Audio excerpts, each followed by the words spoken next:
Parallel access. तर थोडं एकदा लक्ष द्या. फेरोमोन पॅरलल ऍक्सेस काय आहे? याच्या आधी आपण moment of inertia I equal to mr square हे बघितलं. आता इथं सी ला पॉइंट सी ला या ऑब्जेक्टचं सेंटर ऑफ मास आहे. कोणती एखादी rigid body we consider as one object, its mass is m. At point P, small element, that is the name dm, that's the name mass of small element. Consider at center C, the center of mass of this object, and ACB is the axis passing from the center C. So around that moment of inertia is IC. The another one we take as a point O. In that way, to parallel ACB axis as a MOP. MOP is a parallel axis at the distance h. H is the distance. Means two parallel axes.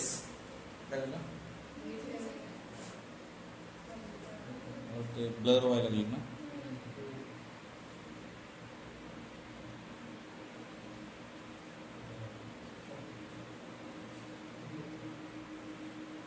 ठीक. हा त्या ठिकाणी बघा. So त्याच्यामध्ये मी काय सांगितलं, जे दोन पॅरलल ऍक्सिस आहेत, या दोन पॅरलल ऍक्सिस सेपरेट किती आहे ना, एच आहे ना, सेपरेट आहे. म्हणजे जो डेटा आहे ना तो एक ठिकाणी आपण लिहूया. एक ऍक्सिस आहे आपल्याला कोणता, एम ओ पी. याच ऍक्सिसला axis is parallel to the ACB axis. Okay. The distance between these two axes, distance between axes, that is OC equal to H. OC equal to H. परत आता या ठिकाणी आपण OC extend at point D. कुठपर्यंत extend केलं, OC at point D. In that way, कुठल्या वेळेला PD perpendicular on OD. OD वर हा PD P पॉइंट हा बरोबर D ठिकाणी काय असायला पाहिजे, परपेंडिक्युलर असायला पाहिजे. अशा पद्धतीनं आपण हे सी पॉइंट हा डी पॉइंट पर्यंत एक्सटेंड केला, जेणेकरून पीडी हा ओडी वर कसा असला पाहिजे, परपेंडिक्युलर असला पाहिजे. ओके. मग आपण याच्यावरून असं लिहू शकतो का बघा, ओ डी बरोबर ओसी प्लस सीडी. ओडी बरोबर ओसी प्लस सीडी मी अशा पद्धतीने लिहू शकतो. मग moment of inertia M I about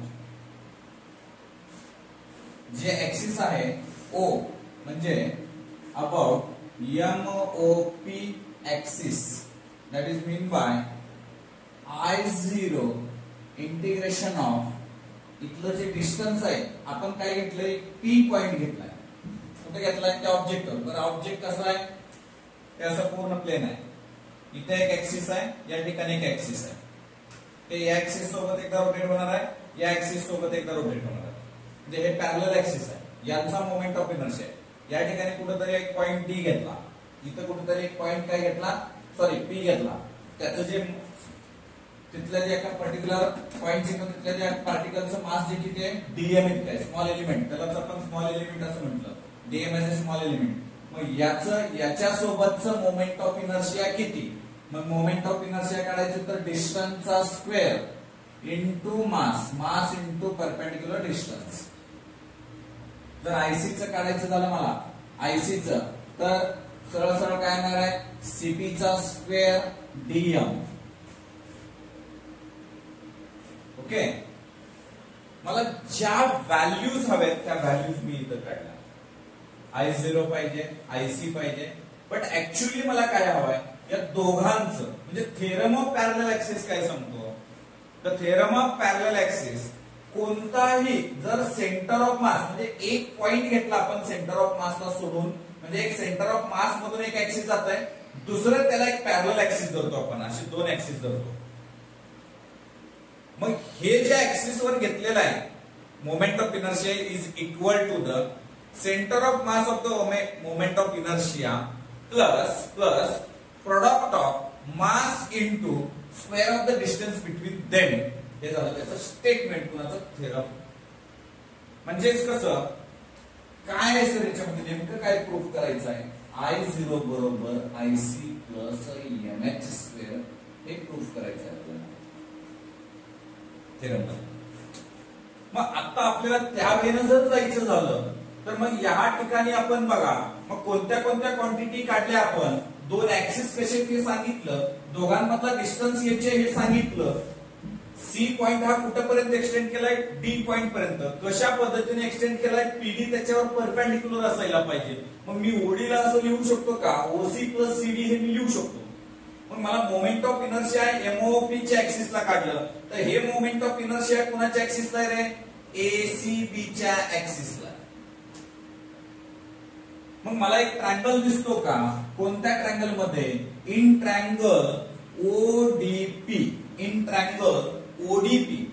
ODP मध्ये मी पायथागोरस वापरतो. पायथागोरस जर वापरला तर मला काय असतं रे, हायपोटेनियसचा स्क्वेअर म्हणजे ओपी चा स्क्वेअर बरोबर ओडीचा स्क्वेअर प्लस पीडीचा स्क्वेअर. कशाचा आहे, पीडीचा स्क्वेअर. तुम्ही टीपी घ्या काय अडचण नाही. सो या ठिकाणी परत ओपीचा स्क्वेअर बरोबर ओडीचा स्क्वेअर माझ्याकडे काय आहे, OC plus CD, OC plus CD ब्रॅकेटचा स्क्वेअर प्लस पीडीचा स्क्वेअर. मग मला अजून एक फॉर्म्युला माहिती आहे बाबांनो. कोणता फॉर्म्युला, मॅथ्स मध्ये आपण शिकलो तो फॉर्म्युला. कोणता फॉर्म्युला आहे, ए प्लस बी ब्रॅकेटचा स्क्वेअर, ए square plus 2ab plus B square. हा फॉर्म्युला मला माहिती आहे. तर हाच फॉर्म्युला मी या ठिकाणी वापरतो. कुठल्याला ए मानलं बघा, याला ए घेतलं प्लस बी ब्रॅकेटचा स्क्वेअर. मग मला काय येणार, देअरफॉर ओपीचा स्क्वेअर बरोबर हे काय आलं, ए म्हणजे ए स्क्वेअर मीन्स ओसीचा स्क्वेअर प्लस परत 2ओसी सीडी प्लस परत सीडीचा स्क्वेअर हे पीडीचं पीडी ऍज इट इज झालं. परत A square plus 2ab plus B square as it is ठेवलं. मग आपल्याला अजून माहिती आहे वी नो नाव, इथं लिहितो मी नाव, इन ट्रायंगल सीडीपी मध्ये पायथागोरस वापरूयात आपण. सीडीपी मध्ये जर पायथागोरस वापरला तर आपल्याला काय येतं बघा, सीपीचा स्क्वेअर बरोबर सीडीचा स्क्वेअर प्लस पीडीचा स्क्वेअर. नीट समजून घ्यायचं, ही व्हॅल्यू येते का बघा, सीडीचा स्क्वेअर प्लस पीडीचा स्क्वेअर. सीडीचा स्क्वेअर प्लस पीडीचा स्क्वेअर काय आहे, सीपीचा स्क्वेअर. मी इथं टाकतो. मग मला कसं लिहिता येईल बघा, ओपीचा स्क्वेअर बरोबर ओसीचा स्क्वेअर प्लस 2ओसी सीडी प्लस सीपीचा स्क्वेअर. काय टाकलं मी, प्लस सीपीचा square. Integrating on both side with respect to DM. मी दोन्ही साइडला काय करतो, इंटिग्रेशन घेतो. आता दोन्हीकडे जर घेतलं म्हणजे integrating by integrating both side with respect to DM. DM च्या रिस्पेक्टिव्ह मध्ये मी याला इंटिग्रेटिंग करतो. मग इंटिग्रेशन करायचं आहे तर इंटिग्रेशन ऑफ ओपीचा स्क्वेअर बरोबर नाही, डीएम लिहावं लागेल आपल्याला. डीएम बरोबर इंटिग्रेशन ऑफ ओसीचा square DM plus integration of 2ओसी CD DM plus integration of सीपीचा स्क्वेअर डीएम. मी सगळ्याला वेगळं इंटिग्रेशन दिलं. पहिल्यांदा मी असं घेतलं तर हे सगळे टर्म येतात, त्या सगळ्या टर्मला वेगवेगळं इंटिग्रेशन दिलं म्हणून लिहिताना काय लिहिलं, integrating both side with respective DM. आता दोन्ही साइडला इंटिग्रेटिंग केल्यावर मला या ठिकाणी कोणतं दिसतंय बघा, ओपी स्क्वेअर डीएम. माझ्याकडे काय आहे, ओपी स्क्वेअर डीएम I0 आहे. मी ती व्हॅल्यू इथं पुटअप करतो.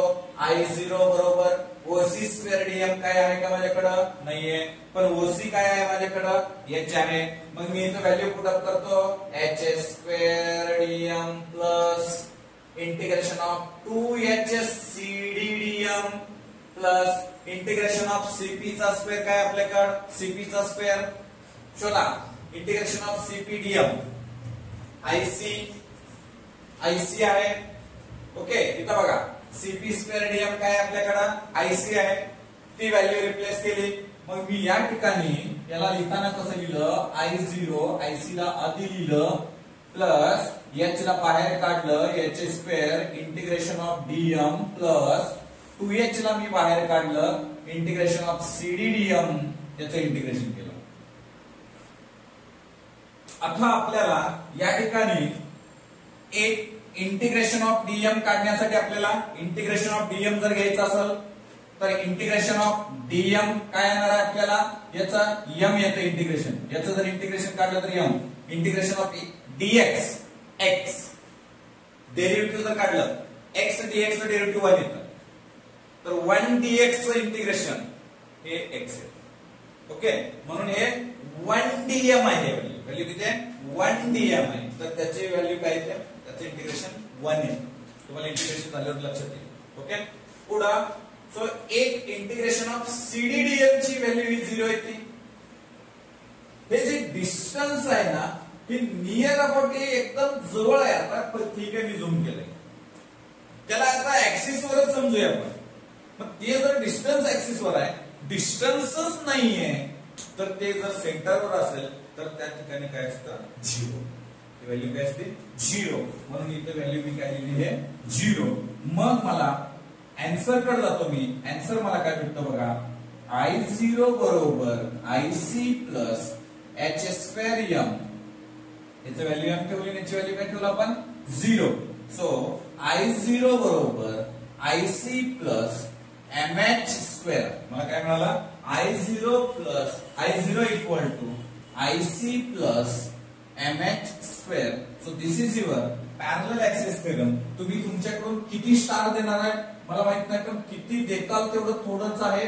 सो मी लिहितो हे व्हेरी व्हेरी इम्पॉर्टंट म्हणतो मी, व्हेरी व्हेरी इम्पॉर्टंट.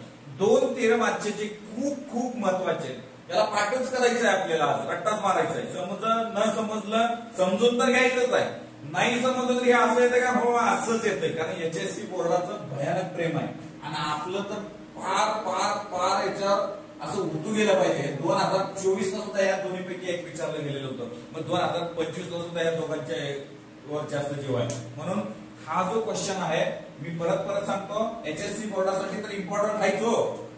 सीईटीला सुद्धा मॅक्सिमम क्वेश्चन्स या क्वेश्चन्सवर आहेत. याला मोमेंट ऑफ इनर्शिया एक चार्ट लिहायला लावला होता मी तुम्हाला, चार्ट. त्या चार्ट वरचे जे व्हॅल्यूज आहेत त्या व्हॅल्यूज याच्यामध्ये मोमेंट ऑफ इनर्शिया काढून जर 2 पॅरलल ऍक्सिस असतील, म्हणजे एक रॉड घेतलं सेंटर आणि एक इथं, दोघांचा मोमेंट ऑफ इनर्शिया काढायचा आहे, तर ते कसं अशा पद्धतीने आपल्याला याच्यात मोमेंट ऑफ इनर्शिया काय करता येईल, काढता येईल. समजतंय तुम्हाला, राईट. एक सांगतो खूप महत्वाचं पॉइंट.